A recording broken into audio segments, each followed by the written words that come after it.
네, 담대함, 팔레시아를 버리지 말라 제목입니다. 한 두 번 정도 더 복음 생명 집중 과정이 있고요. 그 다음에 아마 10월에는 특별히 설교 없거나 설교를 아주 짧게 하고 기도의 중심으로 좀 하려고 합니다. 네, 2주가 좀 지났지만 38강의 종말 모든 족속으로 제자를 삼으라라는 제목을 했습니다. 이미와 아직 사이에서 우리가 두 가지를 해야 되는데 여러분 우리가 예수님 믿고 이 땅에서 할 두 가지는 하나는 날마다 아들을 힘입어 아버지께 나아가 영생의 사귐 하나님과 아들을 아는 것이 우리가 이 땅에 살아있는 이유입니다. 그것이 영생을 취하고 선한 싸움을 싸우는 것 중에 하나예요. 믿음을 지켰으니 사도 바울이 그렇게 말하잖아요. 노년에. 그래서 믿음은 당연히 지키는 것이고 그런 것이 아니라 영생의 사귐은 날마다 믿음으로 싸워야 되는 것이에요.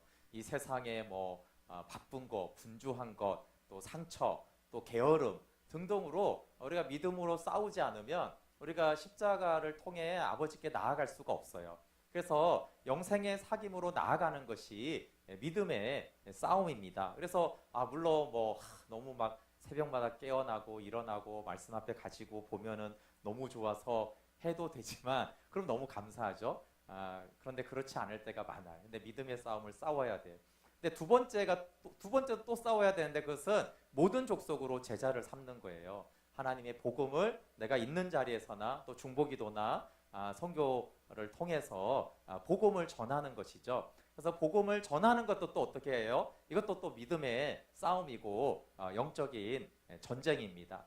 그리고 이 복음을 증거하기 위해서는 영생의 사귐으로부터 이 복음을 전하는 것이 나와야지 우리가 주객이 전도되지 않습니다. 영생의 교제가 없이 복음을 전하거나 봉사를 하다가 힘쓰다가 두 가지 중에 꼭 하나에 걸리겠죠. 지쳐서 나가 떨어지든지 아니면 교만해져서 자기 주장으로 하나님 노릇하든지 하게 되어집니다. 그래서 믿음의 싸움으로 하나님과 교제함 안에서 우리의 삶으로 말로 또 재정으로 몸으로 복음을 전해야 되고 이 복음을 전할 때 하나님이 주시는 그것이 하나님의 지혜예요. 그래서 여호와를 경외하는 자에게 지혜를 주시잖아요. 그렇죠?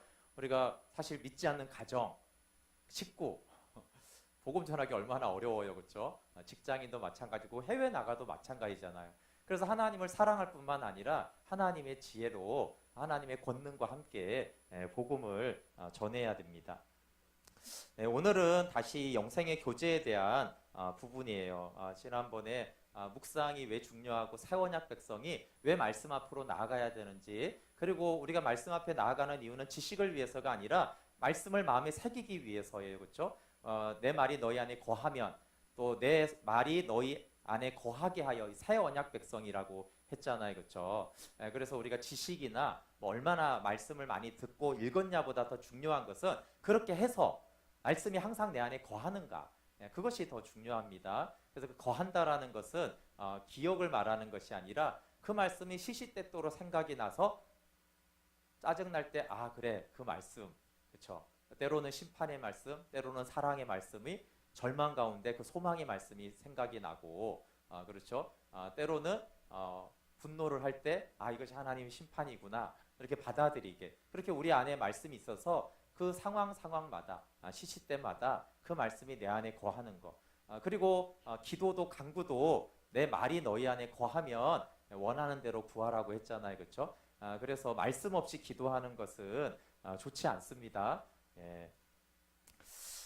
근데 오늘은 아주 중요한 말씀인데 이 팔레시아를 버리지 말라는 말씀이에요. 이 팔레시아는 이제 히브리에서 나오는 말인데 히브리서는 유대교에서 예수 그리스도를 믿는 사람들을 대상으로 쓴 서신입니다. 지금도 유대교가 굉장히 강고하고 굉장히 종교를 봐도 고등 종교에 속하잖아요. 근데 2000년 전에는 굉장히 더욱 그랬어요. 이게 이제 고대로 갈수록 이제 종교라는 것이 많이 허접합니다. 물론 진리가 아닐 뿐만 아니라 그 체제 자체가 굉장히 허술해요. 그런데 유대교는 굉장히 그냥 믿지 않는 사람들이 봐도 전통이나 제도나 지금도 그런 윤리나 그리고 지금도 이제 성경에 있는 걸 좀 다른 관점으로 복지나 뭐 인권이나 이런 부분으로 봐도요, 지금도 떨어지지 않을 만큼 굉장히 탁월해요. 그러니까 이게 2000년 전이 아니라 그 전에 3000년, 4000년 전에 시작이 됐잖아요. 그러니까 굉장히 유대인들이 자부심이 많이 있고 그렇습니다. 그래서 히브리서 2장 3절에는 이들이 받은 구원을 큰 구원이라고 그래요. 왜냐하면 유대교를 믿다가 기독교를 믿는, 예수님을 믿는 것이 굉장히 어려운 일이었고 큰 사건이었기 때문에 그래요. 그런데 이제 당시에 믿는 자들에게 문제가 생겼는데 고난을 받았어요. 외적으로는 박해가 있고 내적으로도 이제 메마름에 어려움이 있었습니다. 그런 고난의 현실에서 구원의 감격이 점점 사라지니까, 박해는 있고 구원의 감격이 사라지니까 어떻게 해요? 그 예전에 믿었던 유대교로 돌아가는, 그것도 하나님 믿는 것이고 우리 하나님이고 아브라함과 이삭의 야곱의 하나님이지 않느냐, 그러면서 이제 유대교로 다시 돌아가려는 현상들이, 그렇게 배교하는 현상들이 나타났어요. 그래서 이제 히브리서는 예수 그리스도의 위대성을 선포하면서 말씀이 시작이 됩니다. 그래서 히브리서 앞부분은 좀 우리 정서하고 좀 다른데, 예수 그리스도가 천사보다 뛰어나다, 모세보다 뛰어나다, 아론보다 뛰어나다 이런 말을 해요. 근데 우리 입장에 너무 당연하잖아요. 당연히 예수님이 모세보다 뛰어나지. 근데 이제 유대인들을 대상으로 할 때는, 유대인들이 그 당시에는 모세는 대단한 거예요. 모세는 거의 사람이지만 어떤 절대적인 위치를 갖고 있었어요. 그리고 대제사장, 그것도 초대 대제사장인 아론, 지성소에 들어갔던, 그러니까 아론이 너무 대단하죠. 그리고 이제 천사 숭배가 있었어요. 왜냐하면 천사들이 구약에 행하는 일들이 있거든요. 아수르 군대 같은 경우는 한 천사가 나와서 하룻밤에 18만 5천 명을 죽이기도 하고, 또 아브라함을 찾아와서 이렇게 복을 주기도 하고, 그래서 천사 숭배가 있었어요. 그래서 뭐 우리가 보기에는 너무 당연하지만 유대인들에게는 예수 그리스도가 천사보다 얼마나 뛰어난지, 모세보다 아론보다 얼마나 뛰어난지, 결국은 모세와 아론이라는 사람을 말하는 것이 아니라 예수 그리스도를 믿는 이 믿음이 유대교를 믿는 것보다 훨씬 나은 것이다. 이것이 참 길이고 진리고 생명이다라는 것을 그렇게 이제 유대인들에게 말을 하는 것입니다. 그런데 이 유대인들만의 문제만이 아니라 현실과 신앙의 모순은 우리 모두에게 있습니다.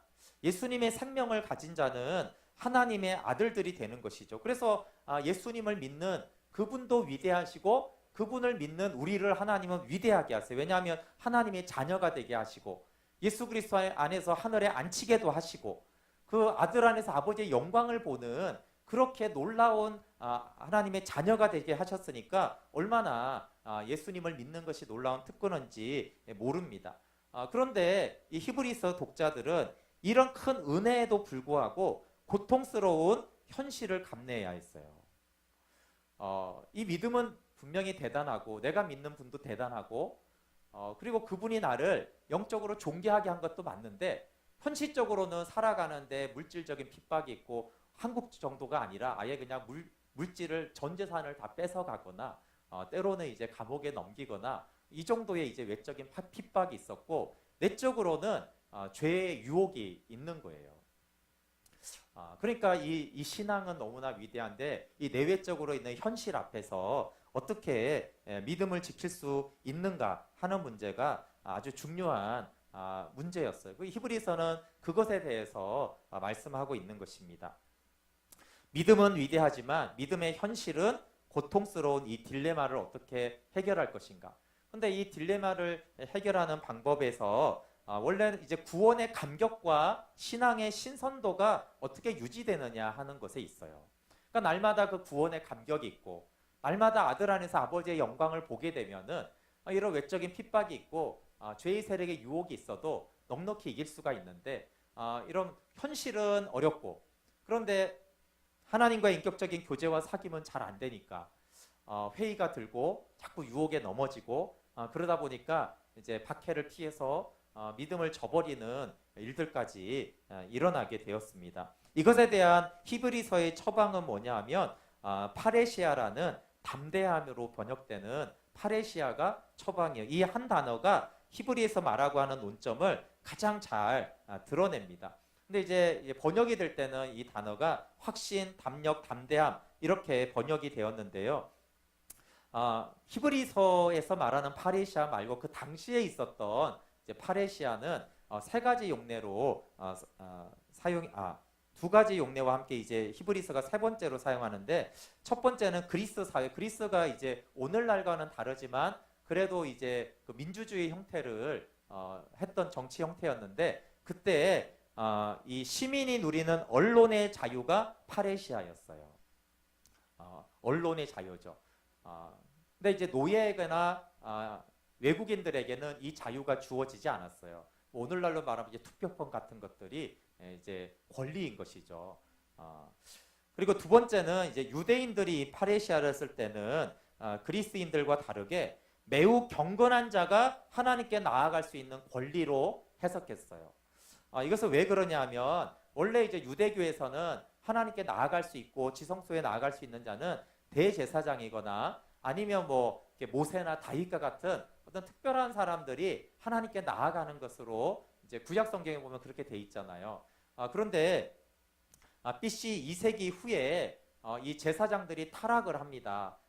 헬레니즘, 그러니까 헬라 제국이 이제 성전을 더럽히고 그렇게 할 때 이 대제사장들이 그 성전을 더럽히는 이 이방인들에게 싸워야 되는데 정치적인 결탁을 해버려요. 그러니까 대제사장들이 완전히 타락을 해버리니까 이방 나라하고 막 서로 이렇게 되니까 이제 백성들이 인정을 하지 않았어요. 그 뒤로는.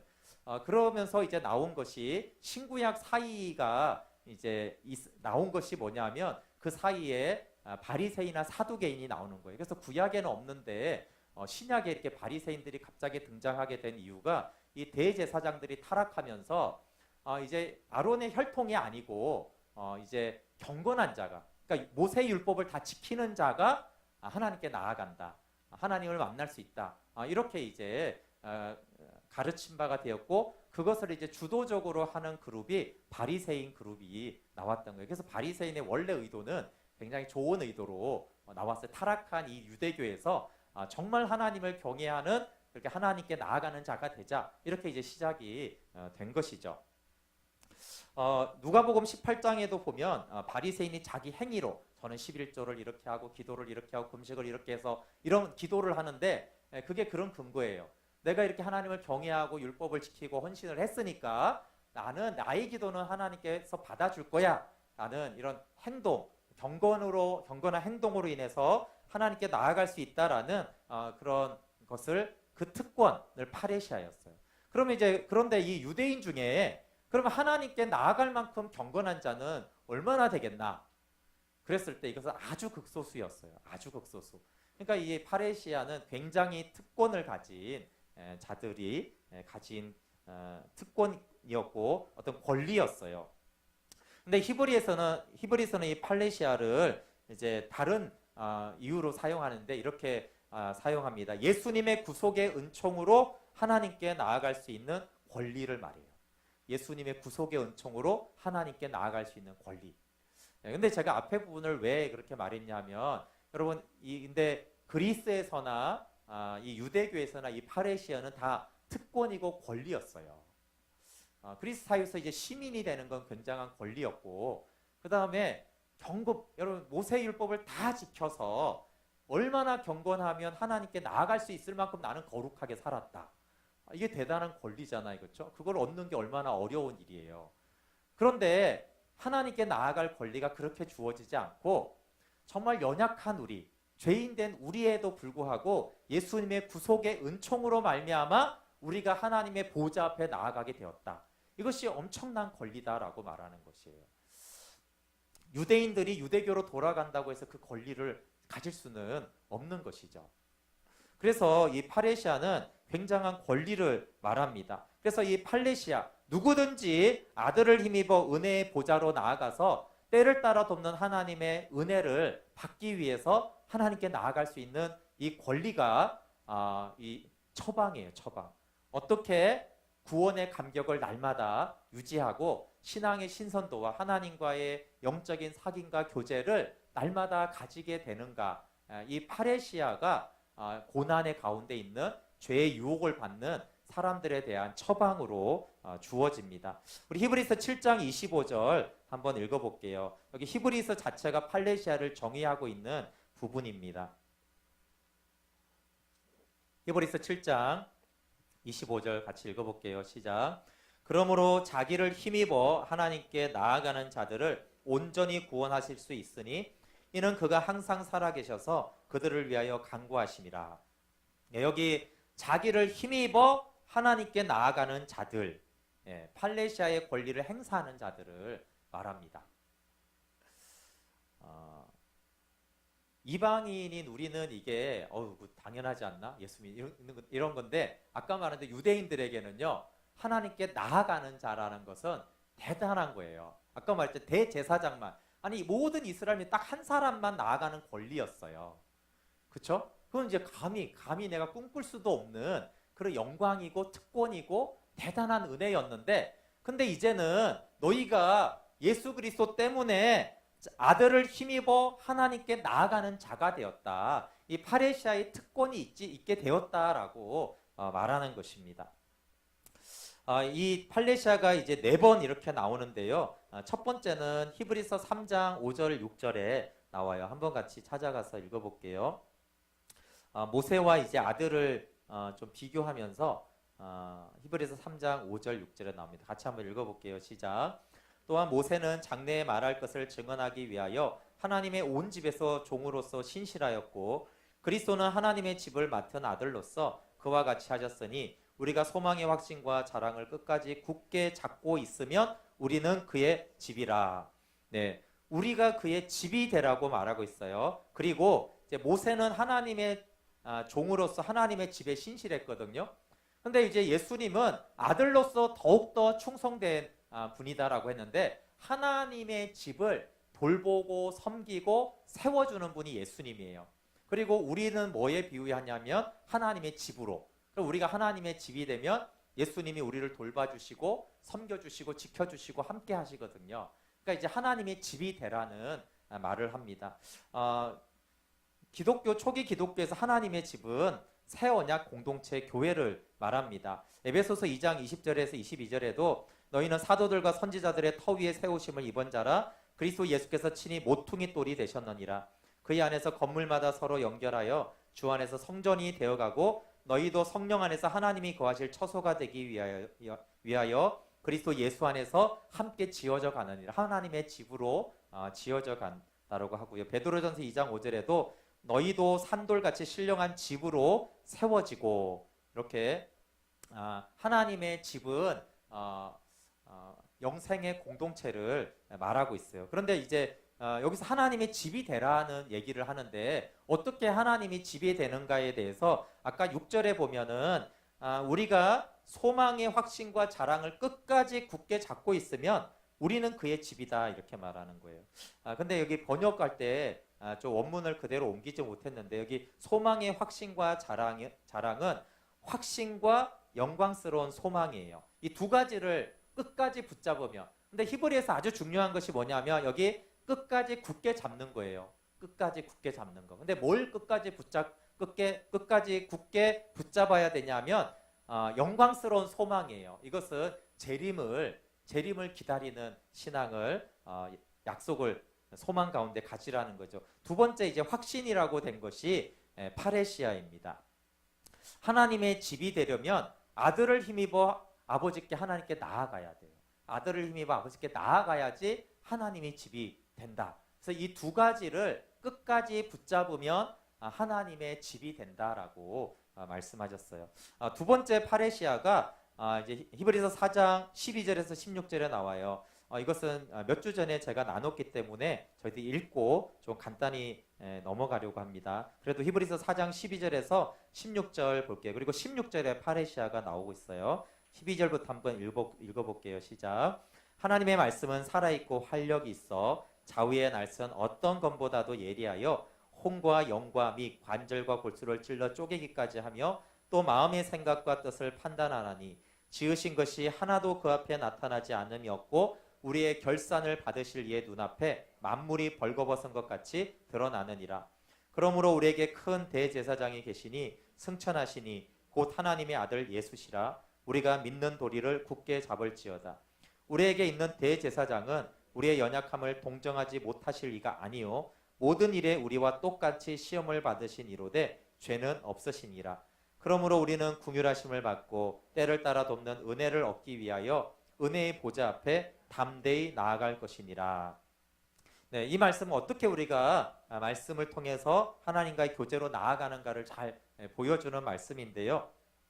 그 말씀이 우리의 마음과 의도를 다 드러내고 우리가 심판 가운데 있는 비참한 자가 되면 우리가 정죄당하는 것이 아니라 대제사장 예수 그리스도의 십자가의 은혜로 우리가 하나님의 은혜의 보좌로 나아가는 말씀인데, 여기 16절에 은혜의 보좌 앞에 담대히 나아갈 것이니라 라고 했어요. 그래서 이 담대히가 파레시아예요.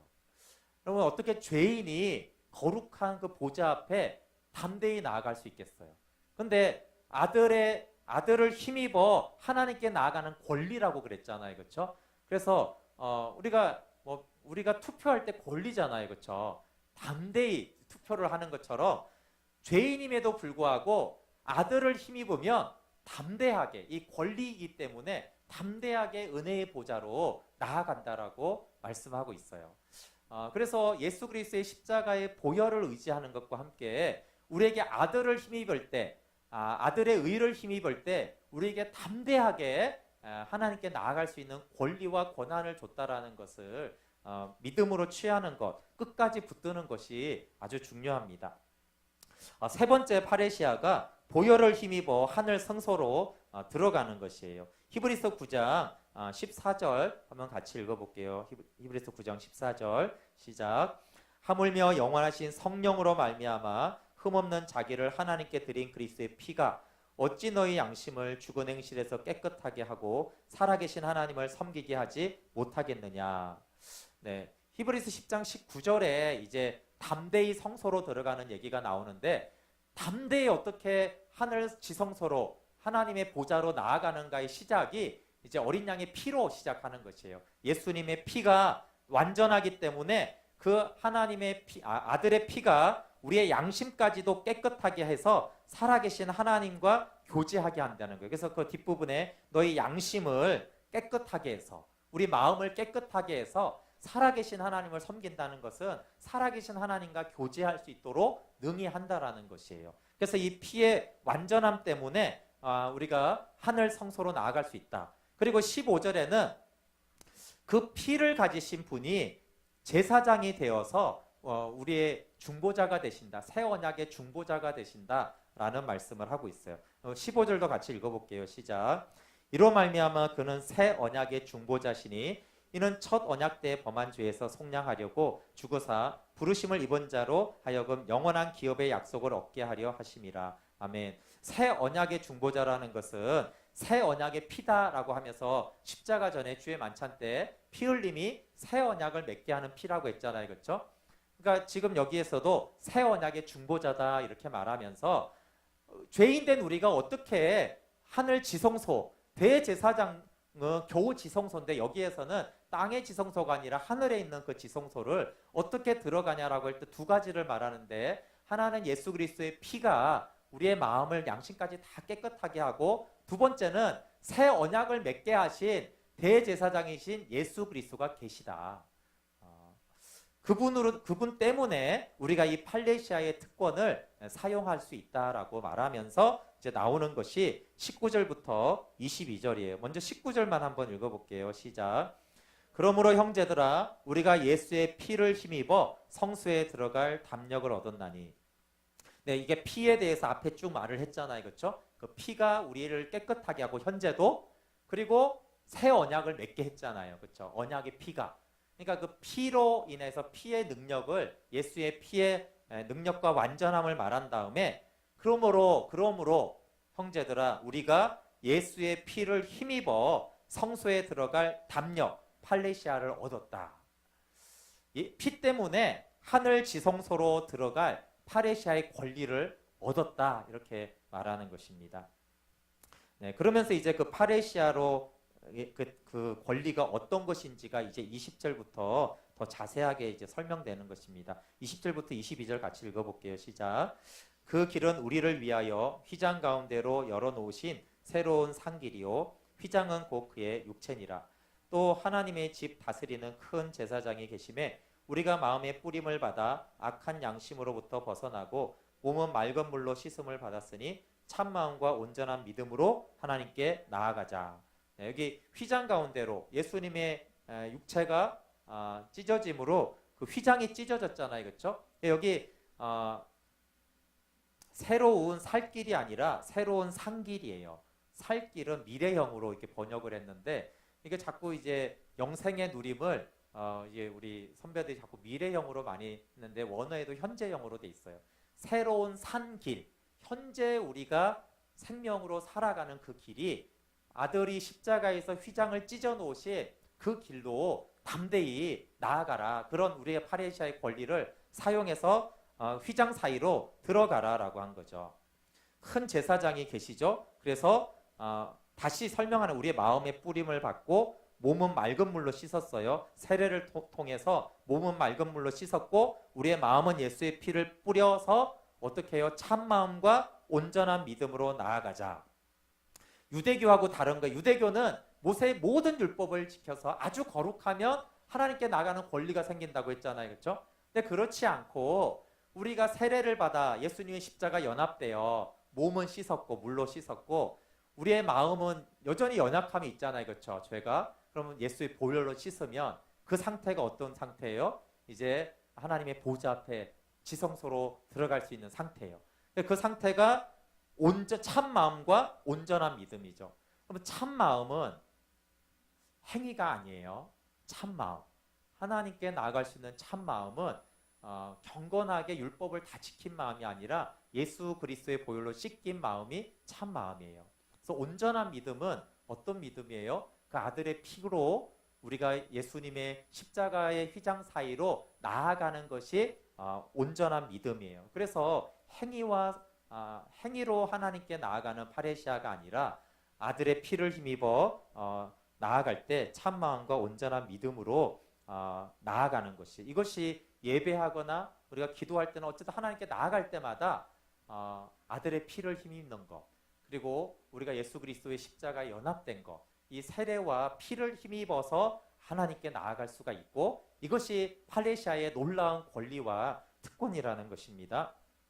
그리고 이제 이렇게 하나님께 나아가라고 한 다음에 공동체에 대해서 말하고 있습니다. 왜냐하면 서로 나눔으로 공동체로 이 신앙이 온전케 되기 때문에 24절 25절에 공동체에 대한 부분이 같이 읽어볼게요. 시작. 서로 돌아보아 사랑과 선행을 격려하며 모이기를 패하는 어떤 사람들의 습관과 같이 하지 말고 오직 권하여 그날이 가까움을 볼수록 더욱 그리하자.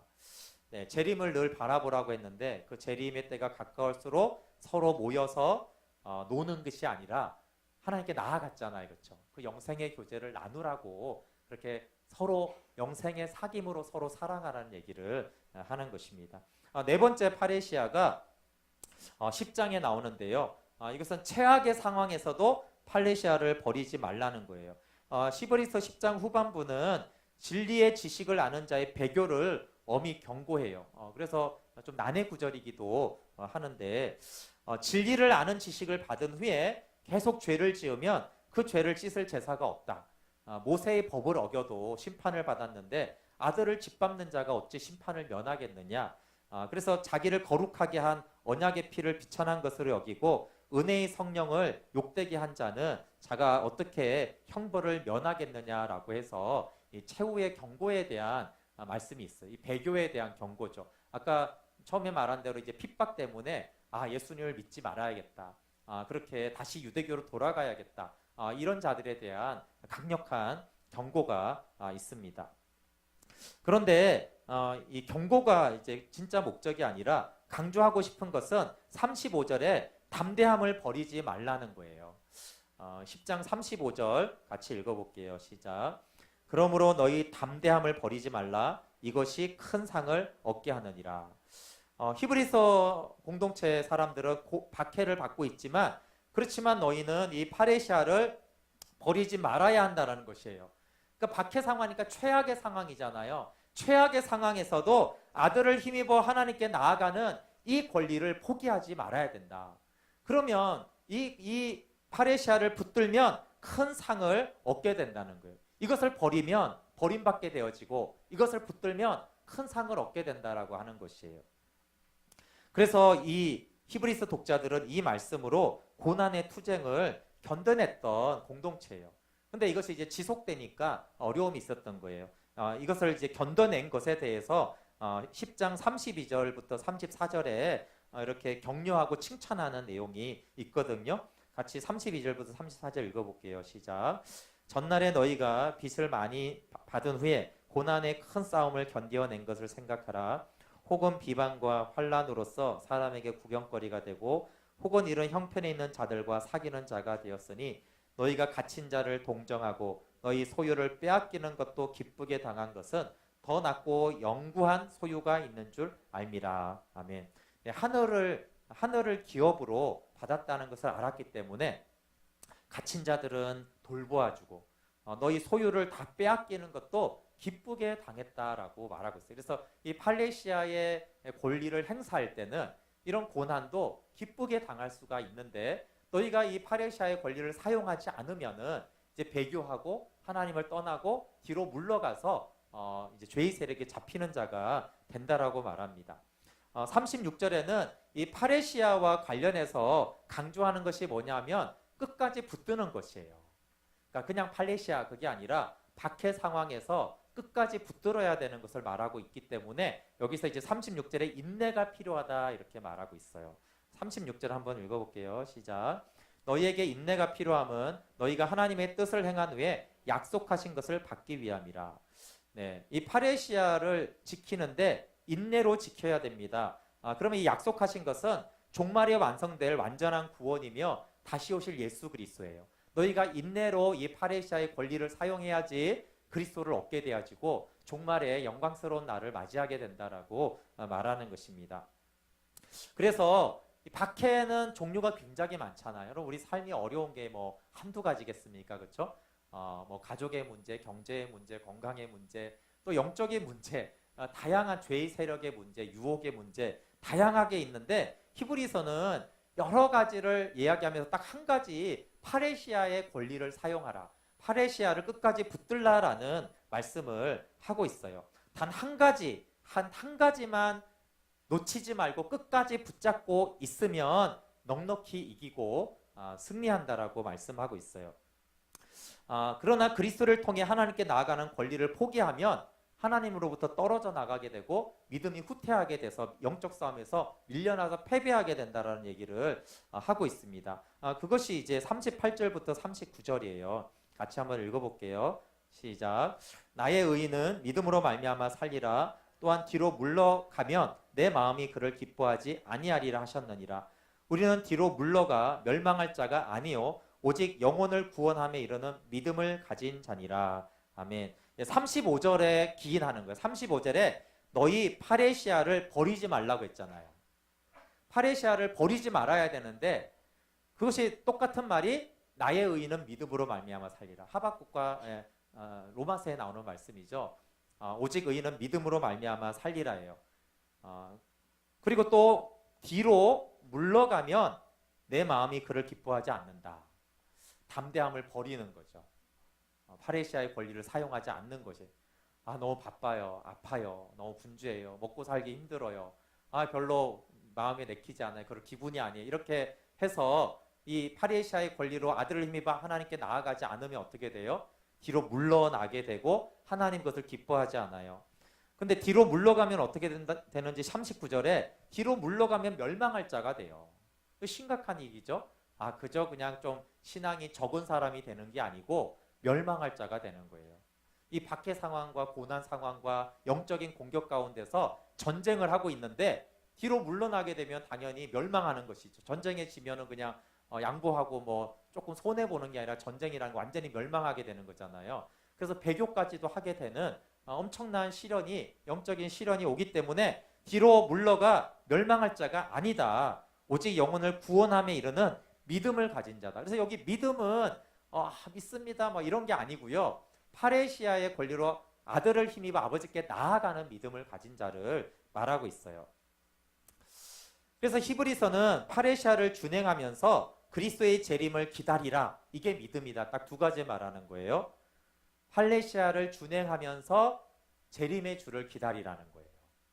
이 두 가지를 너희가 끝까지 붙들고 있으면 승리할 것이고 하나님 안에서 큰 상을 얻게 될 것이다 라고 말하는 것입니다. 그러면서 이제 우리가 히브리서 11장을 우리가 믿음장으로 알잖아요. 그러면서 거기에 뭐 아브라함부터 쭉 모세, 삼손 등등 믿음의 사람들이 쭉 나와요. 근데 우리가 이제 이 믿음장으로 해서 믿음은 바라는 것들이 실상이고 보지 못하는 것들의 증거다. 이렇게 해가지고 막 이렇게 응답받는 데 쓰는데 뭐 그러면 안 된다 그런 건 아니에요. 근데 지금 이 주제하고 좀 틀린 거예요. 그냥 먹고 살만한데 더 뭐 돈 달라거나 뭐 이런 걸 승진해 달라고 이런 걸 구하라는 게 아니고요. 지금 박해 가운데 있고 히브리서는 그 가운데 배교하지 않고 어떻게 믿음에서 믿음으로 믿음이 자라가서 끝까지 믿음을 지켜 다시 오실 재림의 그날까지 믿음 가운데서 주님을 만날 것인가, 이걸 믿음이라고 하는 거예요. 그래서 믿음은 파레시아의 권리를 사용하면서 다시 오실 주님을 기다리는 것인데 그게 보이지 않잖아요. 당장은 이제 협박이 있고 위협이 있고 주변의 사람들이 나를 조롱하고 친구들이 나를 미워하는데, 그런데 보이지 않잖아요. 그렇죠? 그 하늘 지성소는. 그러나 믿으라는 거예요. 그래서 히브리서 말하는 믿음은 파레시아의 권리를 준행하면서 재림을 기다리는 것인데 그 예들이 히브리서 11장에 나오는 인물들이에요. 그래서 구약을 쭉 훑으면서 그들을 어떻게 말해요? 이들은 약속된 것을 받지 못했지만 그 말씀을, 약속된 것 말씀을 믿음으로 현재 있는 것처럼 믿었다라는 것이 구약의 믿음의 사람들이에요. 그렇죠? 메시아가 올 것에 대해서 말씀이 선포되었잖아요. 근데 아직 안 왔잖아요. 보이지 않잖아요. 바라지만 앞에 증거로 있지 않잖아요. 그런데 그들은 말씀하신, 약속하셨기 때문에 마치 메시아가 오신 것처럼 그들은 믿었다. 그리고 이들은 고난도 넉넉히 이기며 살았다. 이러면서, 그런데 이제 히브리서를 우리가 받고 있는 신약의 믿는 자들은 어떤 자들이에요? 오실 약속이 아니라 이미 왔잖아요. 그 약속이. 이미 오신 그 생명이신 진리이신 복음 되신 예수 그리스도를 우리가 이미 받았는데, 그 믿음을 가졌는데 구약의 그 믿음의 사람들보다 더욱더 믿음으로 살아서 재림의 그 주님을 만나야 된다라는 것이에요. 그래서 히브리서 11장에서 말하는 믿음은 파레시아의 믿음을 가지라는 거예요. 아들을 힘입어 아버지께 나아가라. 그 믿음으로 주님 오실 때까지 넉넉히 고난의 환경과 죄의 유혹을 이겨내라는 말씀을 하는 것입니다. 그리고 이 파레시아는 근거는 예수 그리스도의 믿음에서 근거하고 있습니다. 마태복음 27장 46절에 예수님이 우리의 죄를 담당하심으로 하나님 아버지께 버림을 받아요. 그렇죠? 왜냐하면 하나님 거룩하신 분인데 당연히 아들 독생자 예수 그리스도와 하나가 되셨지만 예수님이 우리의 죄를 담당하셔서 죄가 되셨다라고 하니까 죄가 되신 아들을 하나님은 버리실 뿐만 아니라 심판하셔야 됐어요. 그래서 예수님이 엘리 엘리 라마 사박다니, 나의 하나님 어찌하여 나를 버리셨나이까. 그래서 아들은 아버지로부터 버림받았습니다. 우리의 구속을 위해서지만, 그런데 예수님이 버림받은 상태에서 예수님이 어떻게 하나님께 나아갔냐면 내 영혼을 아버지 손에 부탁하나이다 라고 하면서 버림받은 때조차도 하나님 아버지께 나아갔어요. 맡겼죠. 히브리서의 상황이 우리도 뭐 정도는 다르지만 다 고난과 어려움은 있는데 외적으로 박해가 있고 내적으로 죄의 유혹이 있을 때 가장 어려운 것은 하나님 나를 버리셨나라는 느낌이에요. 그렇잖아요. 성령이 너무 충만할 때는 괜찮잖아요. 고난이 와도. 근데 하나님 나를 버리셨나? 왜냐하면 계속적인 어려움은 있고 내 마음은 메마르고 이러니까.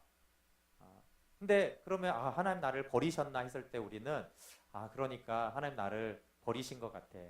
그러니까 그냥 집에 처박혀서 TV나 봐야겠다. 이렇게 할 수 있잖아요. 피곤한데 잠이나 자야겠다.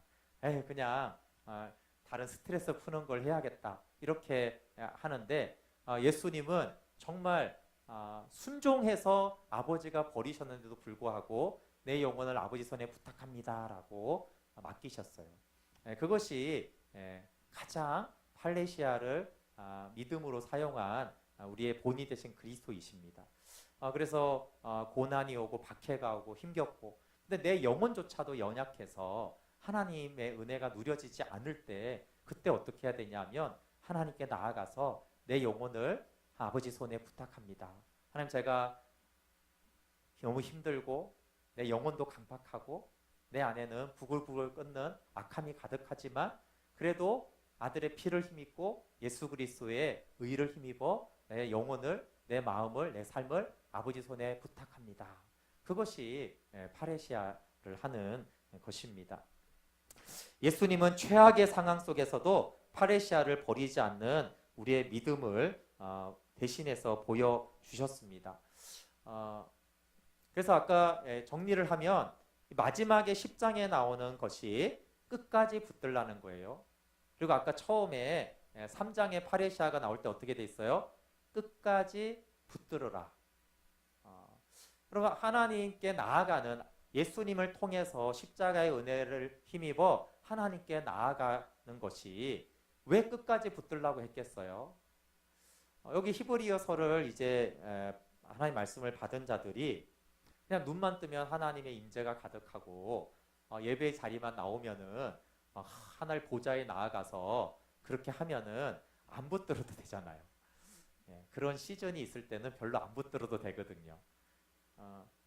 근데 끝까지 붙들라는 것이 히브리어 공동체가 히브리서의 공동체가 어떤 상황인지를 보여주는 것이에요. 그리고 믿음의 선진들도 그렇게 했다라는 것이에요. 아브라함부터 모세부터 요셉부터 그런 사람들이 그냥 저절로 그냥 하나님의 보좌 앞에 나아간 것이 아니라는 거예요.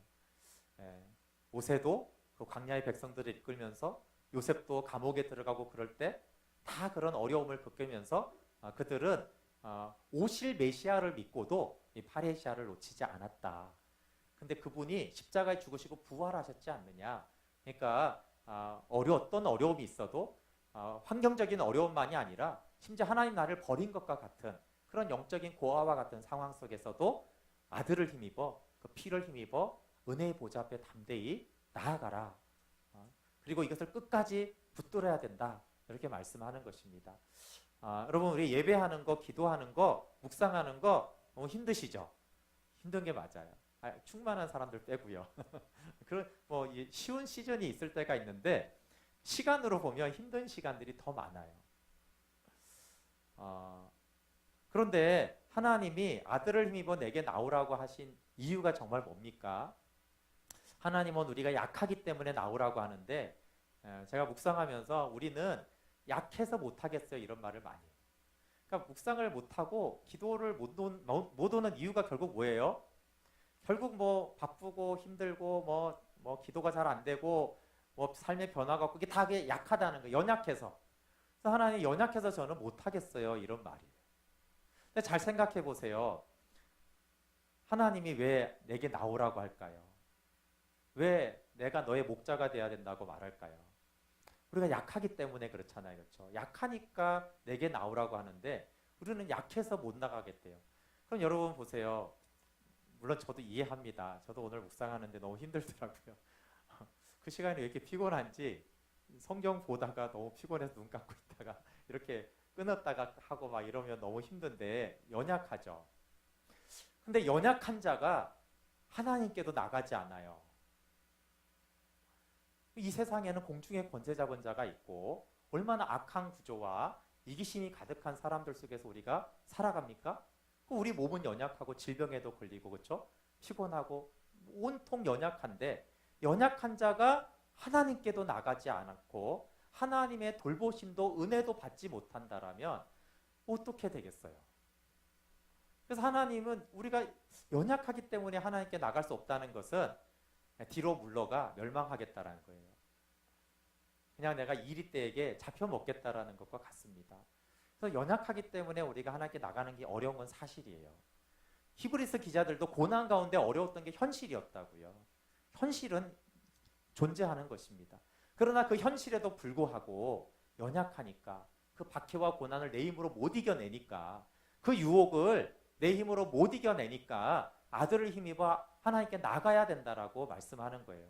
그럼 우리가 삶의 어려움을 우리 힘으로 이길 수 없기 때문에 아들을 힘입어 하나님께 자꾸 나아가야 돼요. 하나님 받아주지 않아도 내 영혼 부탁합니다. 그렇게 고백하며 나아가는 자만이 끝까지 믿음의 길에서 승리할 수가 있고 하나님 안에서 영광을 누릴 수가 있습니다. 오늘도 이렇게 저도 이렇게 인간적인 생각이 들잖아요. 참 한밤의 기도에 나오기 힘들겠다. 아까 그래서 막 묵상이 힘들고 계속 설교 준비하니까 막 이렇게 막 근육이 뭉치고 두통이 생기고 막 그래가지고 잠깐 20분 동안 잤더니 여기 오기 전에 좀 좋아졌어요.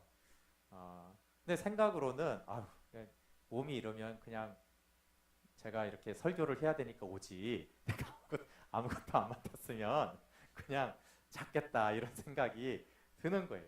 근데 동시에 정말 이 사단은 자꾸 연약함 때문에 하나님께 나아가지 못할 근거로 삼는구나. 근데 생각해 보면 율법으로 나오는 것이 아니고요. 제가 이렇게 연약하니까 정말 하나님의 은혜가 필요합니다. 하나님의 강함이 나의 강함이 되지 않으면 이 약한 자가 어떻게 삽니까? 사도 바울이 약할 때 강함이 된다라는 것은 약할 때 아들을 힘입어 하나님께 나아가면 하나님의 전능한 강함이 내 강함이 되니까 내가 강하다라는 뜻이잖아요. 근데 내가 약하기 때문에 약한 채로 있어야지. 그걸 어떻게 우리가 설 수가 있겠어요? 그래서 저는 히브리서를 쓴 기자가 사실 바울인지 누군지 정확하게는 몰라요. 참 마음이 아프지만 그래도 굉장히 담대하게 말하고 있어요. 그러면 고난당하고 박해당한데 너무 연약한데 위로해주고 이해해. 뭐 타협할 수도 있지. 뭐 이해해. 피곤한데 뭐 하나님께 기도 못할 수도 있지. 묵상 못 이렇게 말해주고 싶잖아요. 여러분 안 그러세요? 히브리서 기자도 하나님의 사람이면 사랑이 있으니까 그러고 싶었을 것 같아요. 그렇지만 그렇게 말하지 않고요. 더 담대하게 아들을 힘입어 하나님께 나아가야 돼. 그리고 그건 끝까지 붙들어야 되고 절대 놓치면 안 돼. 어떤 고난이 와도 우리 믿음의 선진들이 그렇게 믿음으로 끝까지 지켰듯이 고난이 있고 아프고 힘들고 비난을 받고 막 재산이 빼앗기고 그래도 아들을 힘입어 하나님께 나아가야 돼. 그러면 살아. 그러지 않으면 뒤로 물러가서 멸망한다라고 이렇게 강력하게 경고도 하고 명령도 하는 하나님의 마음을 우리가 알면 좋겠어요. 그래서 그런 마음이 들 때 하나님 제가 연약해서 하나님께 나아갑니다. 묵상 예배 기도 잘하는 게 목적이 되면 안 돼요. 그냥 오늘 와서 기도 안 되면 조심해서 하나님께 영혼을 부탁하세요. 아들을 힘입어 아버지께 나아가요. 뭐 그거 말고 우리는 뭘 할 수 있겠어요? 우리가 말씀 앞에 갈 수 있지. 우리가 고난을 없애거나 우리가 하나님을 조정할 수는 없어요. 그러나 끝까지 붙들고 놓치지 않는 거. 그렇게 할 수 있으면 좋겠어요. 그럴 때 정말 이 히브리서에 있는 아까 10장에 읽었듯이 막 재산을 빼앗기고 비방을 당하고 감옥에 갇히고 아니면 적어도 가까운 그런 사람이 옆에 있는 그런 사람 속에서도 너희가 믿음 안에 또 공동체 안에서 넉넉하게 믿음의 선진들 구름같이 허다한 믿음의 증인들이 있으니 그들이 다 응원하면서 면류관을 지금 아시안 게임 중인데 금메달을 따는 그것이 팔레시아의 권리를 끝까지 붙드는 자는 그렇게 막 응원하면서 믿음의 경주를 싸우라고 응원하고 있다라고 하면서 하나님이 물러가면 기뻐하지 않는다는 것 대신에 끝까지 붙잡으면 하나님 매우 기뻐하신다라는 말씀이에요. 우리는 하나님 박해 중에 너무 힘들어요 하고 있지만 우리가 파레시아를 하고 아들을 힘입어 아버지께 나아가면 하나님은 나는 네가 너를 너무 기뻐한다라고 말씀하고 계세요. 그래서 여러분 예수님이 영혼을 아버지께 부탁했을 때 아버지는 심판을 하시기 때문에 그 영혼을 붙잡아 주지 않았어요. 그렇지만 아버지는 그 아들의 예수님의 십자가의 의뢰를 굉장히 기뻐하셨죠. 그럼 우리가 기도가 잘 되고 안 되고보다 중요한 것은 하나님은 이 피곤한 중에도 바쁜 중에도 연약한 중에도 하나님 아버지 보고 싶어서 교제하고 싶어서 나온 것을 매우 기뻐하세요. 묵상이 은혜로 잘 되고 안 되고를 떠나서 하나님은 하나님 만나고 싶어요. 기뻐하세요. 우리 편에 오늘 기도가 너무 잘 돼서 너무 좋아. 안 되면 괜히 왔나 보다. 그건 우리 편의 입장이고 하나님은요. 네가 나를 만나러 왔다라는 것이 나는 너무 기쁘다라고 하고 있어요. 근데 믿음은 하나님 편에서 보는 것이 믿음이에요. 우리의 느낌을 자꾸 의지하는 것은 믿음이 아니잖아요. 죄사함도 생각해 보세요. 우리가 예수님 자백하면 느낌으로 죄사함을 받는 게 아니고요. 하나님이 내가 죄를 사하겠다고 말했기 때문에 우리 죄가 사해지는 거예요. 그러면 우리가 하나님께 나와왔으면 내 느낌에 따라 오늘은 좋다 안 좋다 그거는 우리의 느낌에 따라서 믿음이 안 되고 내게 믿음으로 나오는 자는 그렇죠? 하나님 기뻐한다고 그랬죠. 믿음이 없이는 하나님을 기쁘게 할 수 없다라고 히브리서 말하잖아요. 근데 믿음으로 나와왔으면 하나님은 기쁘신 거예요. 그래서 이미 우리를 기뻐하고 계세요. 네. 이 은혜가 안 되시는 분조차도 나는 네가 기쁘다. 은혜가 안 되는데도 너는 나왔냐? 지난주에 은혜가 안 됐었는데 또 나왔어. 정말 기쁘다. 그게 하나님의 기쁨이에요. 네, 하나님이 보시고 하나님이 말씀하는 것을 받아들이는 것이 기쁨이에요. 그래서 하나님 저는 감정적으로 오늘 기쁘지 않은데요. 하나님 분명히 이럼에도 불구하고 나온 저를 너무 기뻐하시기 때문에 그 하나님의 기쁨을 저의 기쁨 삼아서 제가 나와왔고 또 집에 갑니다. 이렇게 하나님과 교제하는 파레시아의 권리를 어떤 상황에서도 환경이든 영적이든 은혜가 되든 은혜가 안 되든 뭐가 되든 안 되든 이 파레시아의 권리를 어떤 상황에서도 놓치지 말고 붙들어라. 이 말씀에 우리가 순종하며 오늘도 나아가기를 원합니다. 같이 기도하겠습니다.